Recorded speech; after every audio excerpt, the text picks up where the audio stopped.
It's Wizards versus Lesbians, a podcast for your ears.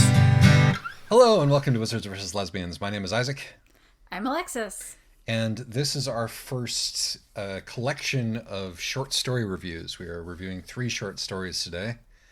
I'd like to thank Lee, our occasional guest, for curating a short list of potential short stories. Lee picked one of them.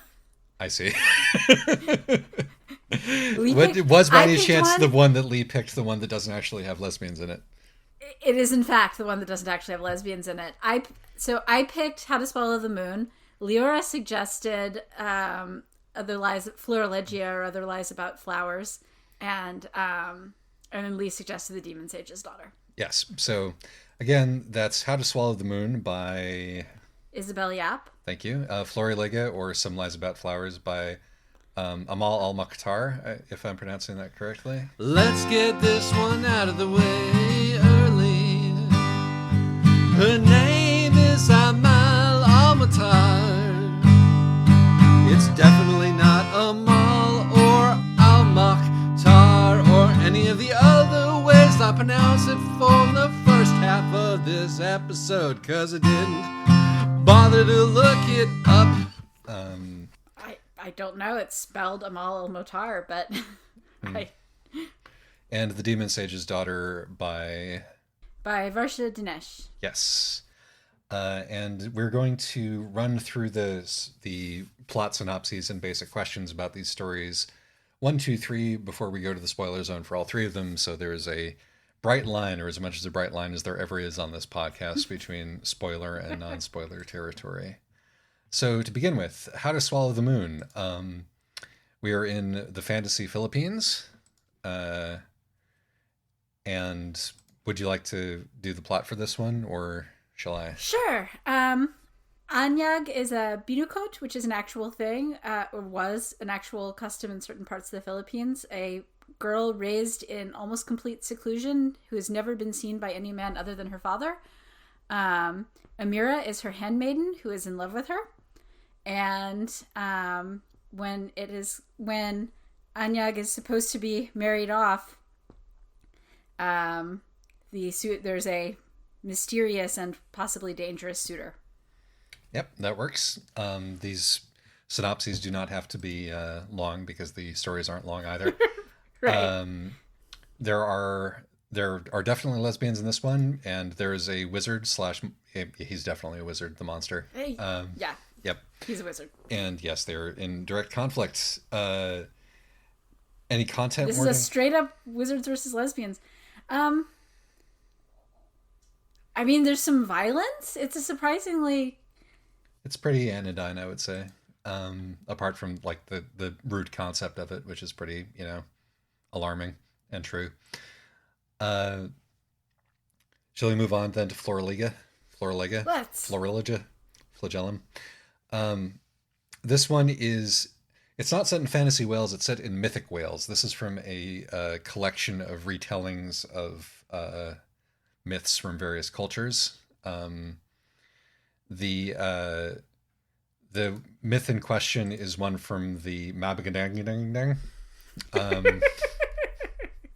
which I've never been clear on how to pronounce. The only person I've ever heard pronounce it was your mother, of all people, and she pronounced it like Mabioni, which I'm pretty sure is not correct. That sounds like a kind of pasta. But yes, that one, the big Welsh book of fairy stories is what this is adapted from. And it involves a bride for a man who never should have been born, made from flowers by various uncle wizards. And the bride is made from flowers. The bride is made from flowers by various uncle wizards and made to be this man's wife. But it turns out that she has other ideas, and also a scholar / warrior woman who has come to the house to study in the library, who has some helpful suggestions for her about these ideas. There are lesbians, there are wizards, and they're in conflict. The wizards don't actually show up. Yeah, but on screen, but like this is very much a conflict about being a wizard, and trying to defeat the wizards. Yeah, the first story here is like as classic a wizards versus lesbians narrative as you could ask for. The second story is one which which is sort of the meta wizards versus lesbian story, where it is the wizards versus lesbian story, but also brings up the idea of wizards versus lesbians in it. Yes. And what being a wizard is. Yes. And then can a lesbian become a wizard? Exactly, which is, a question that has been brought up by many of our stories. And, what happens when a lesbian becomes a wizard? Must a lesbian become a wizard to beat wizards and all of that good stuff? And then we have the Demon Sage's Daughter, which is, I think I described when I was... do we want to do content warnings for Florilega? Oh, yeah, I would say there are more content warnings. Rape, yeah. BDSM, sort of rape. Certainly marital rape that does not, it's not sort of violent in the sense of involving a lot of struggle. It's just she had no choice in being married to this man and is clearly unhappy about it. Yeah. Body horror, and an extremely elaborate way to murder somebody. That is from the actual... Yes, I know, but it's still in there. So. And as I was going to say, the third story, the Demon Sage's Daughter, if we have your basic wizards versus lesbians and your advanced wizards versus lesbians, this is wizards versus lesbians jazz, where the important thing is the lesbians they don't play. But I would say that Lee's contention that the relationship between the Demon Sage's Daughter and the princess, it's erotic enough. It is BDSM-y enough that there's certainly something going on between them. I'm not going to call them... we can't necessarily call them lesbians, but they've definitely got something going on. This feels like it's from the idiom of the fuck it, we're just going to do some... we're done with representation. Now we just want to be horny and weird and upset the people who think that it's fine to be cozy and normal now that we have representation. Genre of queer fiction. Would that be fair to say? I would definitely say that this reads like something that's very much, yes, we should be allowed to tell messy queer stories. Yes, indeed. And this is a messy queer story about the daughter of the demon sage who is keeping the gods at bay in the war between demons and gods because he knows the spell that is the secret to resurrecting the dead, and how his daughter tricks him into revealing that. And there aren't really lesbians in the story, but there are definitely multiple wizards. Yes. This one also has got all sorts of content warnings. Content warnings for explosions. Body horror galore. Yes. People explode, are killed in inventive ways. There's a fair amount of death in all sorts of gory ways. Yeah. People are turned into rabbits and murdered. There's a lot of murder. Exactly. Murder galore. Okay. And yes. So I would say, I don't know if do we want to do why should we, why shouldn't we, why should you, why shouldn't you read these? Maybe briefly. Why should you? They're short stories. I mean, you'll be done with them in 15 minutes. You'll get a pretty quick idea if you decide whether you like them. I personally think that at the very least, numbers 2 and 3 are good and entertaining enough to be worth your time. 1 is a little bit bland, in my opinion. What do you think? I think that 2 and 3 are definitely the stronger stories. I found 1 to be quite charming. It's it's definitely not a messy queer story, and so if you want messy queer stories, then you're gonna find it a little bit bland. Yeah, it's pretty much they go in steadily increasing order of messiness, these 3 stories. Yes, but I like How to Swallow the Moon is still well written and reasonably well plotted and all of that. It's just I do think it suffers a little bit compared to the other 2. I have no complaints about any of them from a technical standpoint. I think they're all very sort of satisfying and well constructed stories.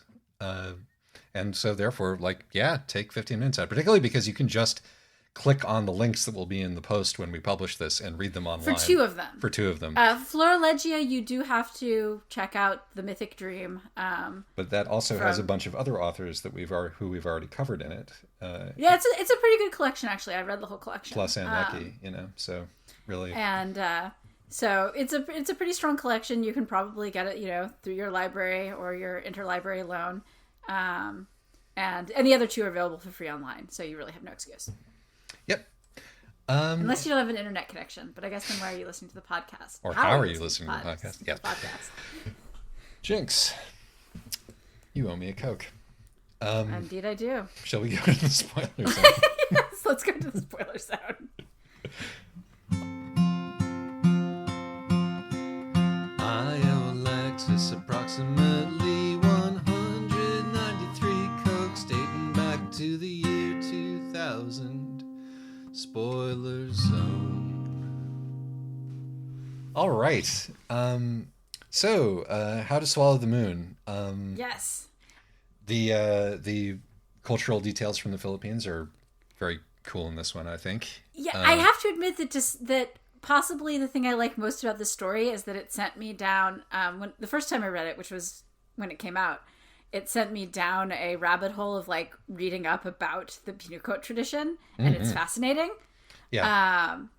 So there were no this was authorial notes or anything that came with this story, at least where I saw it. There's an interview in the same issue of Uncanny with the author about it. Okay. But it wasn't the authorial notes so much as I didn't read those the first time I read the story. I just Googled Pinukot. Because I certainly wasn't left with the notion that this was a real thing when I read the story, but I wasn't surprised that it was when you told me just now. So. Well, and it's really interesting because in the particular indigenous groups that had this tradition in the Philippines, that was also because these girls were completely secluded, and you see this in the story, they used all that time to memorize all of the like epics and poetry and songs. So they were like these sort of cultural carriers of and living knowledge repositories for in these oral cultures.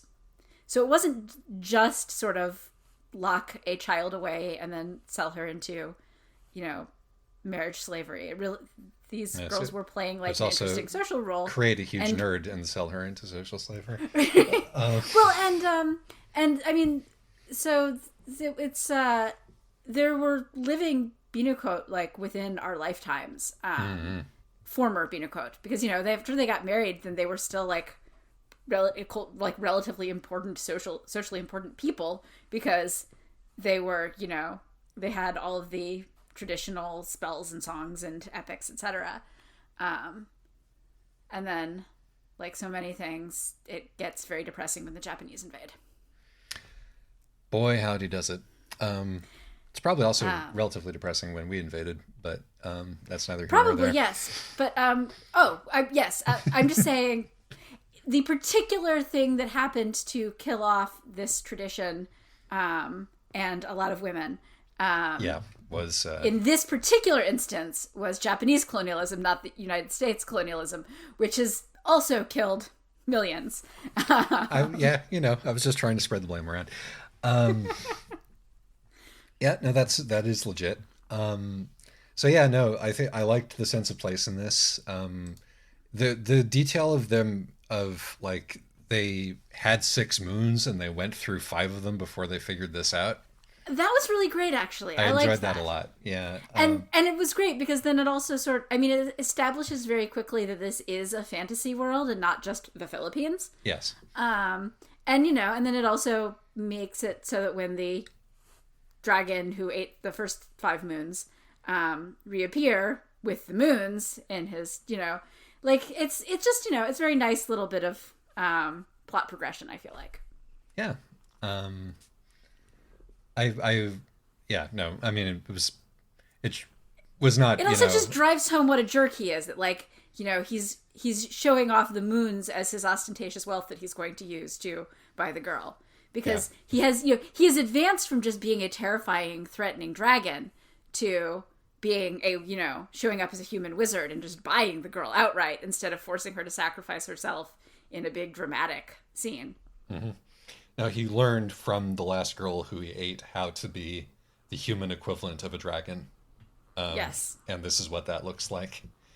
Yes. And it is very much a- our wizard figure. Yeah, he's a wizard through and through. A sexy, threatening, controlling.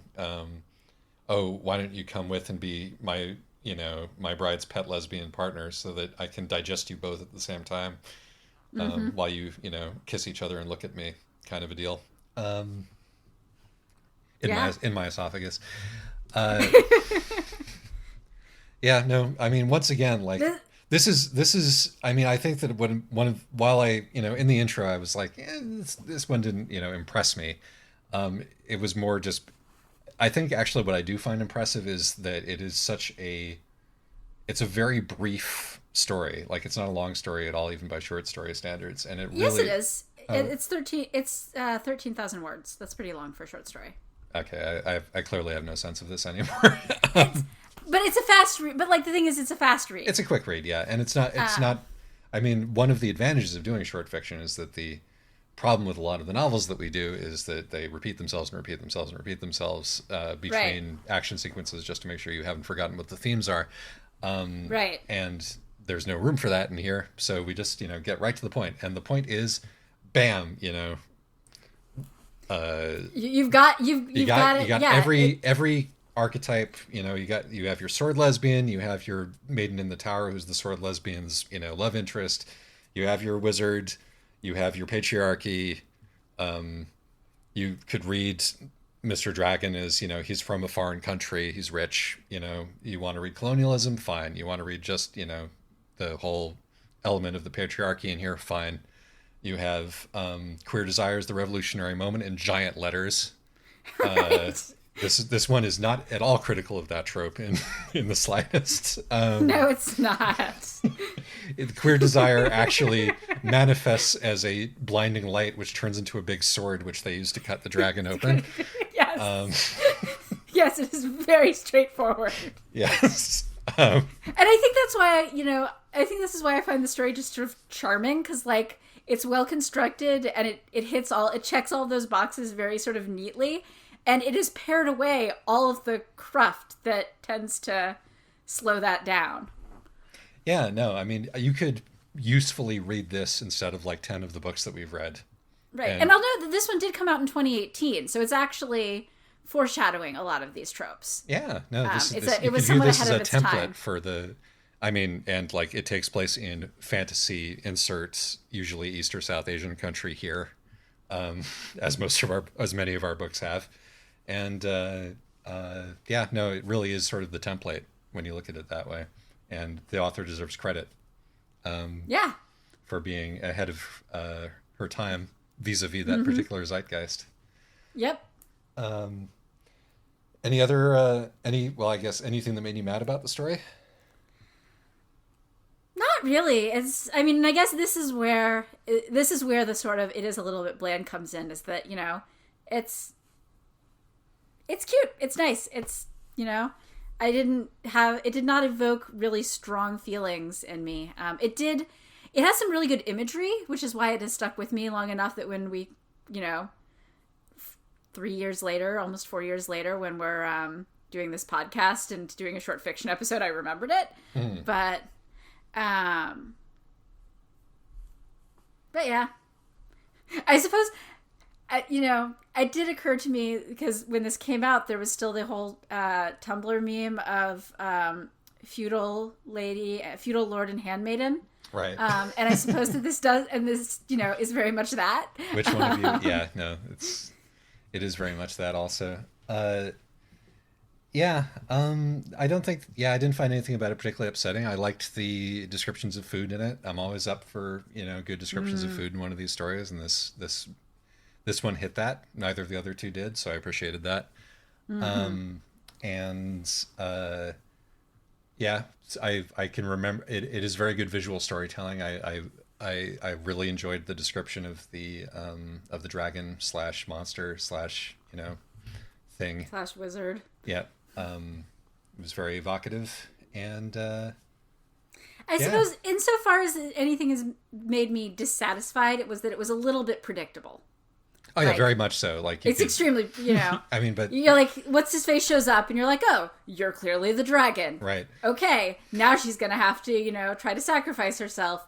But but the tone of the story suggests that it's not going to be a tragedy. So Yeah, I mean, would it have been less predictable if we hadn't spent the last year reading all of these stories that have the same plot beats as this? yes, because I remember this story being predictable when I first read it in 2018. Yes, and in fact, I agree with you. It still would be. It's pretty. On the other hand, I was really depressed in 2018, and like a comfort, a nice Wizards versus Lesbians comfort read was, great. So Yes, there you go. And yeah, no, I think this book is not. I mean, this story, unlike the other two, is not like I would say that none of the three stories in question here have like have sympathetic male characters in them. But this one is the least unsympathetic toward men, which is kind of interesting, given that the real life thing that it's based on, if you see what I mean. This one isn't angry in the way that the other two are. yeah. And so it is fluffier in that way.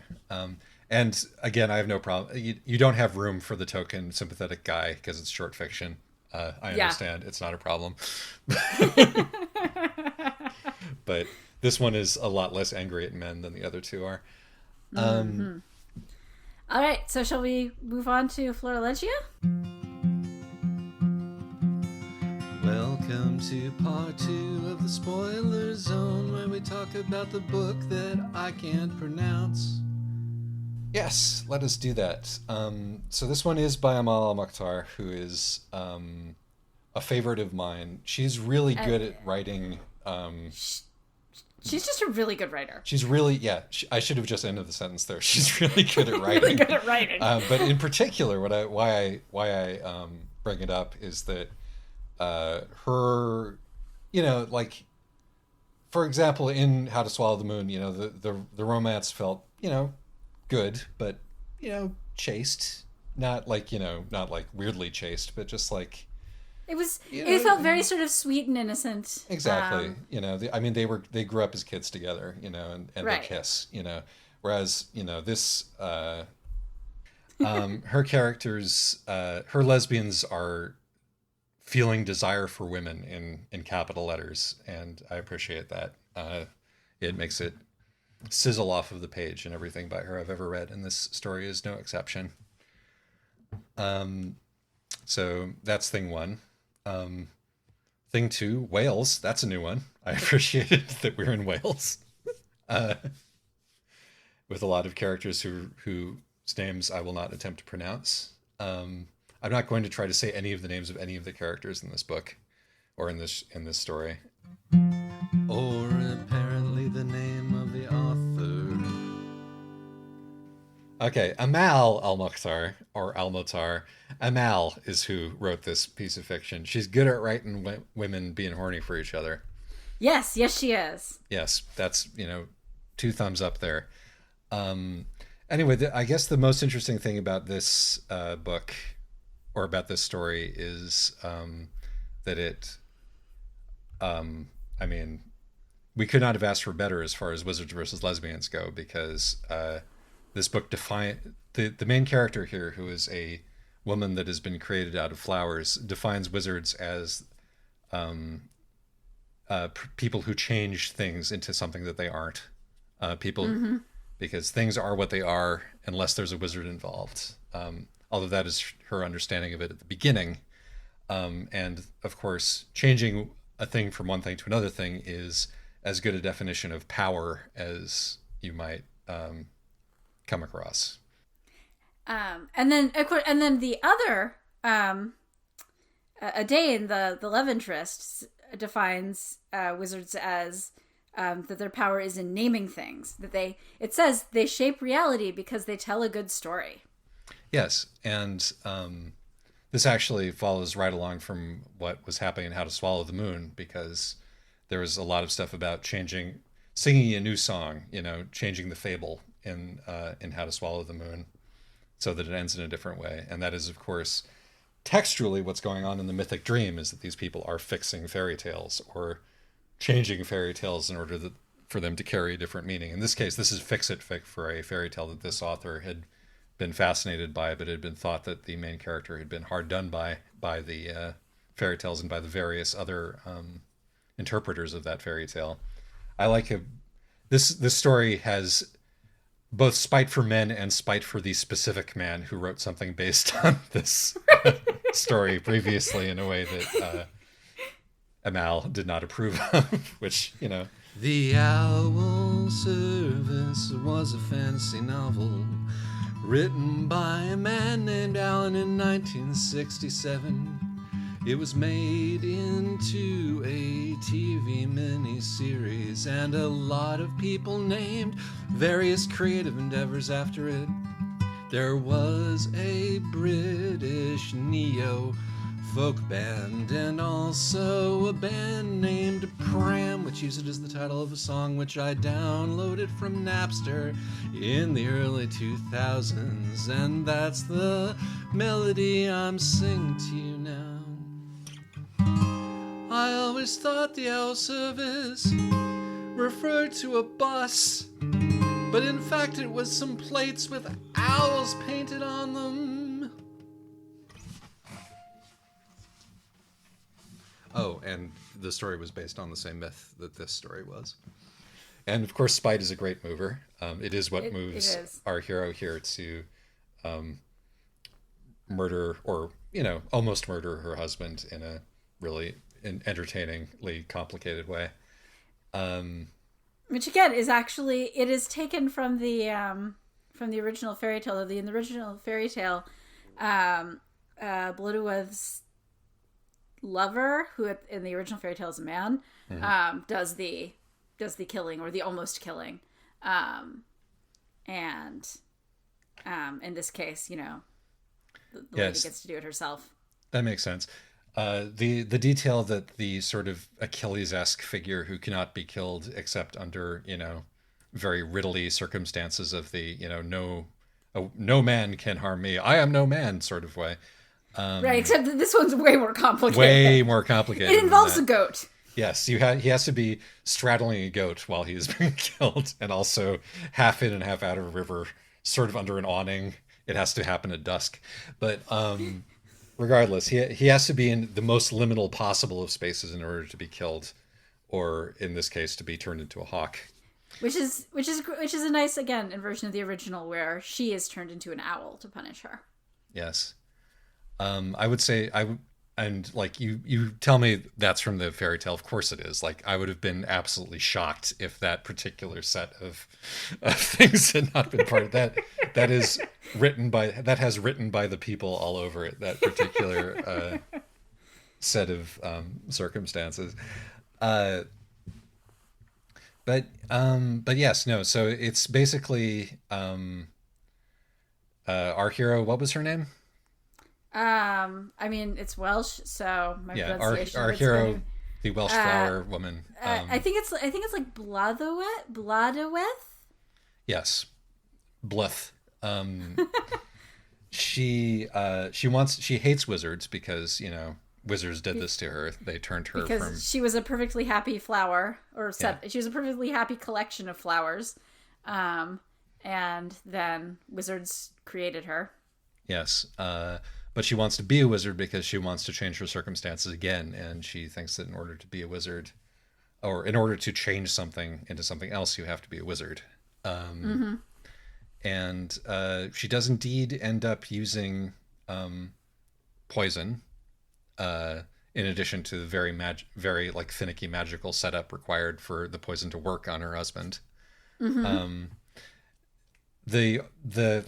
sort of the up-to-date bit is that she gets her husband to adopt this ridiculous position by cultivating in him a appreciation for BDSM, and specifically because he's immortal, he enjoys being sexually murdered by his wife,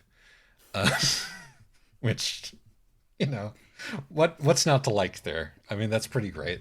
I mean, there's a certain contempt, you know, underlying that for the sort of man who would be into that sort of thing. perhaps, and one could be upset about that, but I mean, I don't think that it's upsetting. I think that it's just supposed to be sort of part and parcel of his, because the entire thing is about how complacent he is in his power. yeah. And part of that is that he is so complacent in his power that he's able to eroticize threats to his life because he doesn't actually feel them. Yeah, no, that is 100%, which you could draw a parallel to the classic trope of the businessman who likes being spanked in his off hours kind of a deal. And because, again, so secure in his power that playing with being even a little bit vulnerable seems thrillingly taboo. And,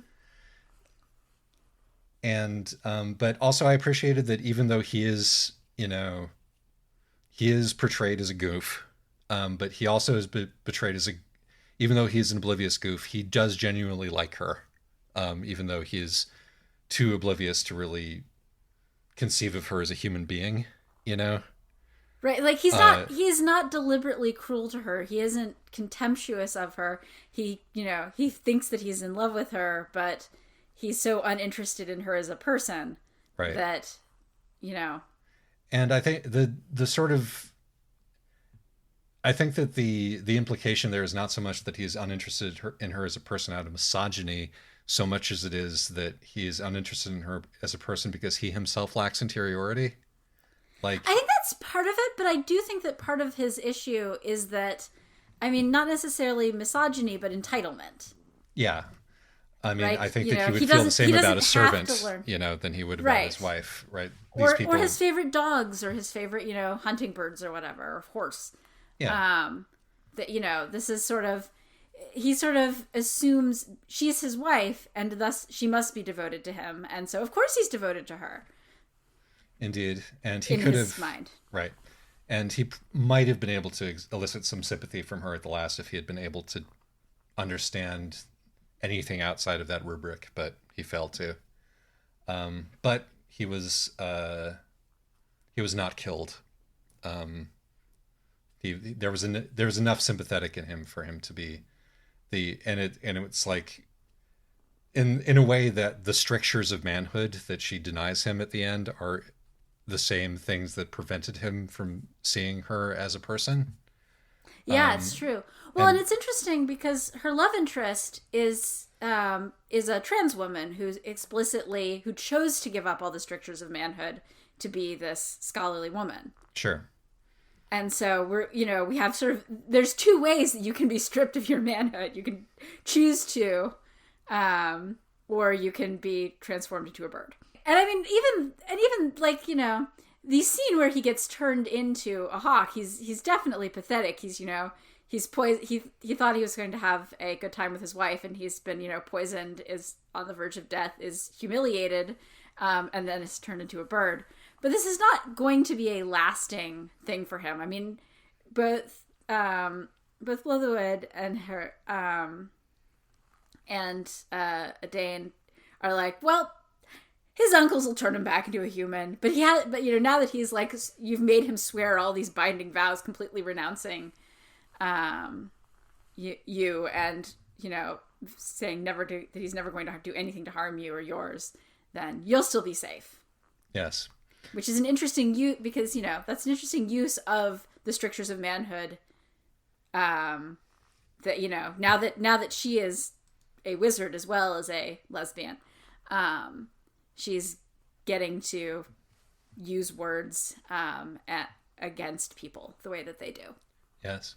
It's interesting that, like, what we end up with here is a lesbian who turns herself into something else.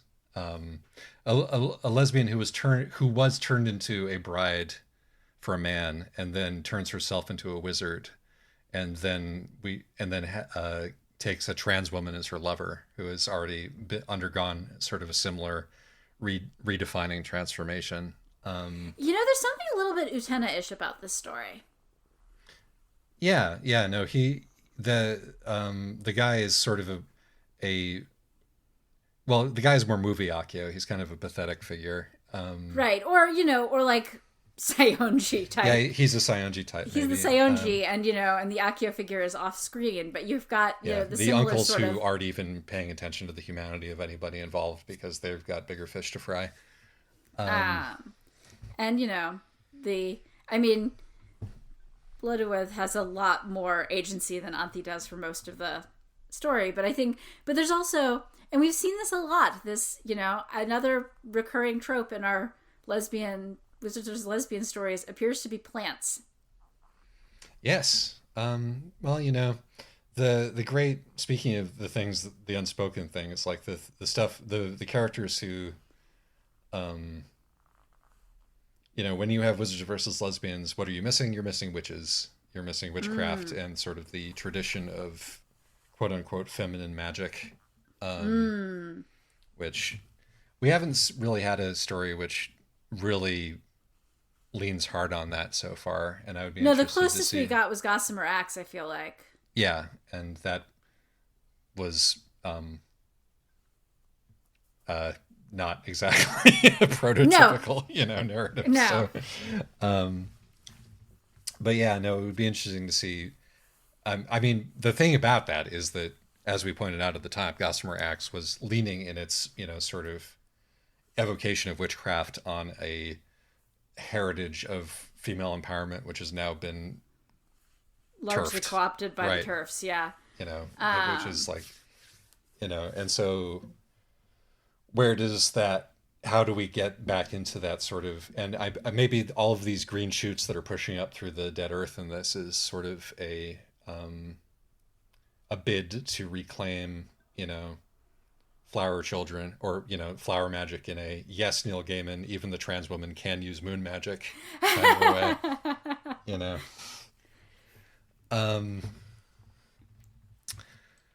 Shall we move on to the Demon Sage's daughter? Yeah, I think we've pretty much. Oh, did anything about this story make you mad?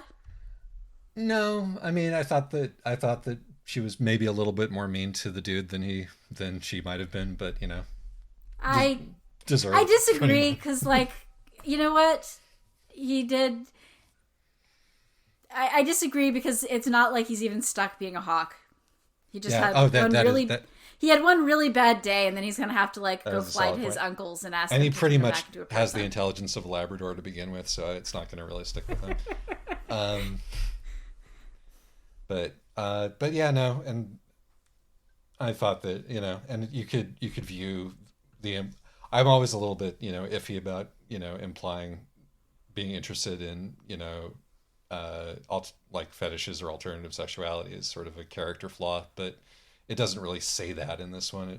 You could just sort of imply that or infer it from the it plot. Doesn't. The thing is that there's something kind of weirdly fetishy about her relationship with a date as well, who's physically pulling flowers out of her skin.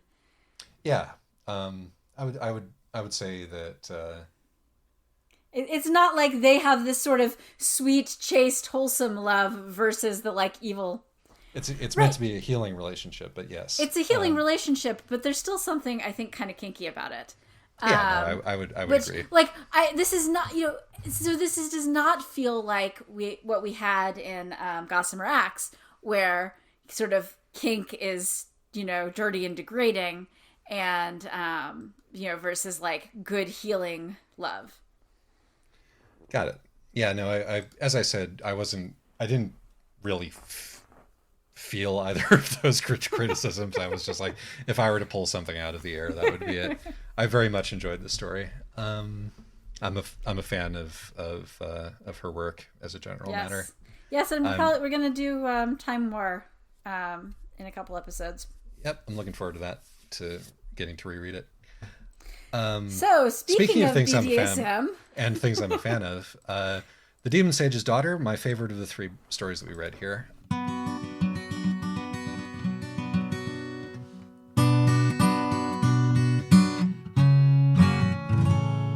It's Spoiler Zone Part 3. Spoiler Zone Part 3. The daughter of the Demon King says Spoiler Zone Part 3. It's Despite real good. the fact that it does not have actual lesbians in it. I would say that I like these stories, if not necessarily equally, quite a bit, but in very different ways. Mm-hmm. Yeah, no, I didn't. As I said, I didn't dislike any of them. But I was, I'm It's okay to have favorites. yeah, no, and this one was my favorite of the three, and the reason that it was my favorite of the three is because it's aggressively weird from the get go. Uh, it manages to be to jump around in its timeline and to and it starts off by positing all these other narratives that might have existed here that the author presumably discarded, and it jumps right into commenting on narrative and. I have written down here that this isn't really taking place in fantasy India so much as that it is Indian fantasy. If that distinction makes sense. There's nothing real happening here. This is all within the realm of the fantastic. This is all gods and demons and a princess. Yeah, no, it's in fact, I would say that the thing that it reminds me the most, and we will, with any luck, eventually get to do this, is kill 6 billion demons. If it ever finishes. Well, we'll find out. I've got my fingers crossed. Vatu, I think, is going to finish first, and I definitely want to do Vatu. But one of the interesting things about this book is how it deals with the idea of immortality. Because the sort of one of our tropes, of course, is that one of the major things that motivates wizards beyond power and control is the desire not to die. Yes. And in this book takes place within a sort of background belief universe in which death is not permanent at all ever, because you have the difference between the gods and the demons is when the gods get killed, they have to get back on the wheel of karma and gradually work themselves back up to godhood. Whereas the demons, because the demon sage has this hack of calling the souls back and sewing them into new skins, can skip all that basically. But it's not like, nobody's dying for real except the demon sage because his daughter, fucks him over. Yeah, I feel like he deserved it though. I mean, he's the demon sage, of course. He was a dick about it. Right. Shouldn't do your daughter like that if you're a demon sage and she's a powerful demon. If you don't raise your daughter to be a powerful demon and then be like, no, you're a girl, I don't want to teach you any more magic. Yeah. Speaking of and also making her do a bunch of things for him that are, actively horrible for her. I would say that the most convincing argument that this is a Wizards versus Lesbian story is not so much the BDSM element between the princess and the demon sage's daughter, as much as it is the way that so much as touching the dude, burns her. Right. Gives her blisters and... Right. And liquefies her lungs in one case. She's definitely not into dudes. She's definitely not into dudes, and she's not necessarily textually into women. She does, again. She likes the princess more than she should, given what the history has been between them. Put it that way. Yes. And involves her more than she should have, perhaps. Because now the princess knows the secret to immortality, and she's just going to go off with it and do God knows what, which is an interesting loose end. I wish this had been a novel, actually. Well, the extremely rare, this should have been longer. Well, I mean, it would have been a different story if it had been longer. I should say, it's not that I wish it was that it had been a novel. It's that I would read the novel that this is the seed of. Yes. I want to know more about this universe. Yeah, this used to happen a lot more, I feel like, is novels, is like short stories and novellas getting spun up into full novels. Like Dream Snake was one. Some of Ursula Le Guin's books started out that way. So I feel like, maybe this still happens and I just am missing the short stories that the novels are based on, but this would be a good candidate for reviving that tradition. Agreed. Because clearly there's that seems like an immense amount of dense world building for just, a story of this length. But that is part of what makes it such a potent, pill to eat. Love the descriptions of the demon city. Very evocative, very cool. All the like this one, all three of these stories have some just great description stuff. This one I think is possibly the strongest, is definitely the strongest of the three. In that of regard, of three very strong stories. This one has, like in terms of being, description, this one I think is the best. But yeah, no, but circling back, as it were, on the Wheel of Karma, it's interesting that even though the demon sage is obviously a wizard, it is the gods who are also wizards who want his immortality secret,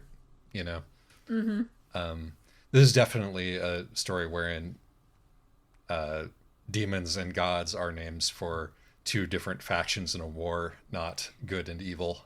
Right, because I mean the gods are absolutely engaging in underhanded tactics in order to. And the one god that we see is just such a little shit. He's awful. He's a real dick. Like, you end up wanting to side with you read this story, and I mean, part of why you want to side with the demons is because the story is told from the perspective of the demon sage's daughter, but also you just want to side with the demons because, like, you don't want to be on the same side as that guy. He's terrible. Yeah, no, he's a real like putz. the gods basically just come off as being, just as bad, but convinced that that they're right, and also kind of bland. Indeed. I'm also a fan of I'm sure I've seen the mechanism of feeding. In Harrow the Ninth, of course, of feeding somebody else's remains and making them explode thereby. That's it's not true. The first time we've done this in Wizards versus Lesbians. And you go back into early myth, and there's plenty of tricking people into eating human flesh in order to it shows curse up in the them, Chinese classics all the time. Yeah, and I think in like the Hebrew or in the Judaic canon as well, and this is clearly something that humans are interested in, because who doesn't want to take a bite? We really have to hammer home the idea that it's not a great idea if we're going to be in civilization. I think that might just be you. I'll accept that it might just be me. I've never felt a strong impulse towards cannibalism. I wouldn't say they were strong impulses. Why does this podcast put me in positions where I have to deny that I'm a cannibal? You should read, it does not have lesbians, but, or at least not like textual lesbians, but Thames and Mirrors, I think possibly her first published short story involves cannibalism. Oh yeah, I saw that rolling around. I've been meaning to read it. It's pretty good. Indeed. And I want to do, next time we do a short fiction roundup, I want to do another for short stories. Yeah, no, I'm completely down with that. Obviously, I'm a big fan. Yeah. Yeah, no, I also... Has the author of this book written any... Or has the author of this story written any novels? Because I'm interested in... I don't believe so. I'm interested in what she's putting down. I think she's quite new to the field. She and Lee are in the same Clarion class. So I don't think I think she's a fairly new voice in the field. And yeah, I mean... I'm down for Carola. She is one to Wizards watch. Wizards versus Lesbians, 100%. You're down for what? Carola, because that's where she's from. Yes, yes. So, like, very Carola inflected Wizards versus Lesbians sounds like a good deal to me. Right, but no, this one's a fantastic story. What else is there anything else that we don't feel like we've talked about in this story? It's hard to even know where to dig in because there's so much going on in it. Yeah, the whole scene where the princess is turning her handmaidens into rabbits and murdering them in front of her. Well, I mean, the princess didn't turn the handmaidens into No, rabbits. the handmaidens have already been turned into rabbits. The princess is murdering them. You just like, yeah, first of all, the princess deliberately catches the daughter in a deadfall trap after, loudly insulting her fashion sense. And when the daughter comes out of the river to chastise her, she falls into a pit of mud and fish guts, and then she is gently pattered with the broken-necked rabbit corpses of her handmaidens.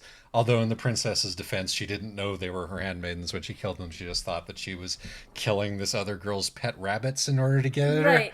Like, this is like classic, if we're going to get into, women and romance between women, we should get into some classic mean girl shit, some twisted teenage girl shit as well. Right, which we do kind of see. We see in Harrow the Ninth, but we don't Yes. see in a lot of these stories. The other one involving involuntary cannibalism. Yeah, there's some odd similarities between these two stories. And then in Revenge, the princess, the demon sage's daughter, Devayani, I think is her name. Devayani's father comes and kidnaps the princess and makes her Devayani's handmaiden herself to replace all the rabbits that she killed. And then, Devayani gets to sort of order her around and make her do horrible, demeaning Cinderella-y household chores. Yes. And so forth. Yes. And then murders her. Yeah, but not permanently. No, then murders her specifically to mix her ashes with somebody else's ashes, feeds them both the ashes of a remains. Dickhead. The ashes of a dickhead, yes. Contaminates the princess's ashes with the ashes of a dickhead, feeds them to her father, so that the princess can be, explosively reincarnated and overhear the secret to resurrection as she does so. Indeed. I mean, but in the process, she taught the secret of resurrection to this human girl, and yeah, God knows what the human girl might do with it in the fullness of time. Yeah, I think Yes. the more that I think about it, the more that I would like this story to continue in some way, shape, or form. And given the newness of this author on the scene, it's not out of the question, I would say. Yes, I do. I love the details. Speaking of the sort of body horror thing and the mean girl shit of the moment where she realizes that the princess still has a fragment bone of her dad stuck in her hair, and it's like, Right. I'm not And going it's to tell her. I'm not going to tell her. I want to watch her find out for herself. Yeah.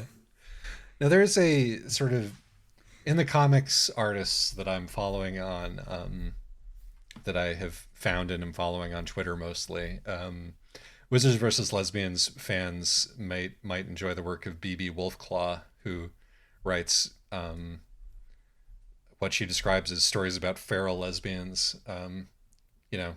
The idea being, we're getting messy again. B.B. Wolfclaw is one of the people who's getting messy with it. Right, and I think because we touched on this before with when we were talking about YA and not being allowed to be messy, right, and problematic. And I think that we're seeing, at least in adult fiction, finally again, lesbians are allowed to be horrible disasters. Yes. I actually saw, and speaking of posts, I saw a post which had a girl with a bad representation t-shirt on, and was like, look for this character in a children's cartoon within the next 2 years, who monologues about how she should be able to be, weird, goddammit, as this trickles back into the popular consciousness. I don't give a damn about representation. We're living in the past, it's a new generation. A girl can do what she wants to do, make out with corpses, use people as food. And I don't give a damn about representation, oh no. Oh jeez. Definitely shouldn't have brought up cannibalism again. So, the great cycle of life continues, but I'm always here for the weirdest stuff. And so I'm glad that I got to read that story. Yep. And this one's, I think, fairly recent. So, this one's from 2021. So, it's not even quite a year old yet. So, yes, hopefully we'll get to see both more from this author and also more gloriously messy, weird queer adjacent stories. Yes. And I think that it's just sort of as a general matter, I'm looking forward to getting to do this again, in part because Good. it's nice to do a kind of loosey-goosey, anthology episode like this. But also because I think that you're allowed to be messier in this format than you are in... I think you are. So yeah, I wanted to talk a little bit in the podcast about what we feel like these stories as short fiction, if we feel like we've learned something about these that we haven't gotten from the novels. Yeah, I mean, one of them is that the barrier to entry is lower, and so more stuff can get through. But yeah, you can be more experimental. You can be more fiction. experimental. You're not expected to. The potential upsides aren't as high, like commercially. So you there don't make isn't the nearly as pressure. much money. Yeah, and so the pressure to sort of create something that's commercially viable isn't as much. So you don't see as much of the sort of recurring tropes that seem to me to be more meant to sell to the zeitgeist in these. I mean, I might be wrong about that. No, I think you're definitely right. Also, in publishing in general, you really want comparable books. You want to be able to say, oh, this is X meets Y. Like we saw this with Uncommon Stars, is it's, pitched on its cover as Good Omens meets A Long Way to a Small Angry Planet. Yes, which is a very bad way to describe that book. Which is a very bad way to describe that book. Despite all my complaining about that book the last episode, I think it's a much better book, certainly than The Long Way to a Small Angry Planet.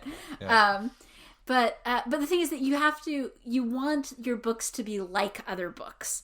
That's because booksellers, that's how you sell them. Yeah. Right. Well, and it's not even how you sell them to individuals. Booksellers, when you've got, your publisher and you've got your books and you're trying to convince the people who buy the books that then they sell to the bookstores. So these middlemen, what these middlemen want is to know, oh, well, what other books is this like so that we can look at the sales numbers. And look at the audiences and oh, well, this store isn't going to be interested in this one. But a lot of it, it's what is this like? And so you have to be able to say so it has to be like something. Yeah. Ideally something fairly recent, because comps aren't worth much if they're more than a couple years, more than like 3 or 4 years old. Just because people buy fewer and fewer books. And because tastes change. And so, it has to be like something recent, ideally. And with short fiction, you don't necessarily have that in the same way. Because, in short fiction, you're mostly trying to appeal to the taste of the acquiring editors for the short fiction venues, which can have a lot more reign to be idiosyncratic because they're dealing directly with their audience. Yeah, no, I think that you're 100% correct there. Which makes this an interesting place to browse if you're into this stuff, basically. Although I'm really glad that I have other people doing the curating for me. There's that, because one of the real problems it's a big space. There's so much short fiction out there, and there's just always more coming out all the time, and it's hard to keep up with. A lot of it is free to read. A lot of it is free to read, which is great, but it can be hard to keep up with. And on the one hand, your time investment on any given piece is a lot less. On the other hand, it's hard for me because I do a lot of my reading when I'm not online over Shabbos. But it's also like you can't necessarily just sit down and read, and know when you're starting something. Okay, I have a sense of what I'm doing for my next 3 hours or whatever. Yes. You know what you're doing for your next 20 minutes, and then you have to pick another thing and then another thing, and so that's a lot of choices. Indeed. So what I'm hearing is that we ought to curate and solicit submissions for a Wizards versus Lesbians short story anthology. Sure, if you want to handle all the work. I do enough publishing in my day job. The shoemaker's children go unshod.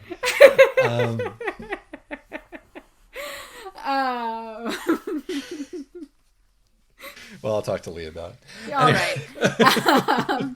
But so another thing I noticed about 2 out of these 3 stories is that they're in second person. Yeah, I did also notice that. And I think that's less objectionable in short fiction than it is in a novel, just Yes. because it doesn't have as much time to wear you down with how, irritating it is. Yes, and I feel like usually in a novel, if you're gonna do second person, you have to be doing something interesting with the second person, like Harrow the Ninth. Yes. You know, Yeah, but there is a reason for that to be in second person, which there isn't for either of the two stories here, where it is in second person. right. But if it's under 15,000 words and it's second person, sure, why not? I mean, the putative advantage of second person is immediacy, right? Like it's meant to be you're doing it, and you can't really sustain that over the length of a novel. Yeah. And so, but with particularly a short story where it's like, bam, bam, bam, bam, bam, everything is happening. Actually, I think that the Demon Sage's Daughter could absolutely have sustained second person in that way, but it's the one that doesn't have it. The Demon Sage's Daughter does have it. The Demon Sage's Daughter is told in second person. It's Florilega that doesn't. Sorry, it's my bad. Florilega that doesn't. No, the Demon Sage. Sorry, I just had a brain fart there, but but no, it particularly then in the case of the Demon Sage's Daughter, it works really well because everything is just fireworks, and so it's like, hey, you're in this chaos, boom, meant to disorient and excite the reader, and sure, it works. Right? Yeah. Under those it works circumstances. Great. So. Another thing all three of these short stories are playing around with mythology. That is true. Not uncommon in the books that we read. It's not. And I feel like now, I know it's not like a great apples to apples comparison, but I feel like maybe playing around with mythology and retellings actually works better in short stories. Well, I mean, myths tend to be short stories, which right. Happens. And I think that a lot of that the novels that I've read, some of which we've covered in the podcast and some of which we haven't, though maybe we will later, some of which I think are actually on the lineup already, tend to feel bloated. Yes. That is the but they work, number one these complaint that we have. Right. Well, I mean, that's true for everything, for almost every book we read. But in particular, fairy tale myth retellings tend to feel, to me, a little bit weighed down when they're novel length, and they tend to work much better, I think, when they're short story or novelette length. Yeah, no, I agree completely. I mean, and not just because I have a short attention span. I mean, the thing is, there's a lot of things that I actually like about novels, like the ability to just sort of sit down and, be in another place for 3 to 5 hours. Like you can get really sucked into a novel in a way that's hard to do for a short story because short story only lasts like 20 minutes. So, and hey, if it starts to drag, it's almost over. So right. There you go. But it is interesting, I think, to see how these short stories, with even the Demon Sage's Daughter, which we both agree, we would read the novel that could be spun out into. But even that one doesn't feel, it doesn't feel novelly. It feels very concentrated.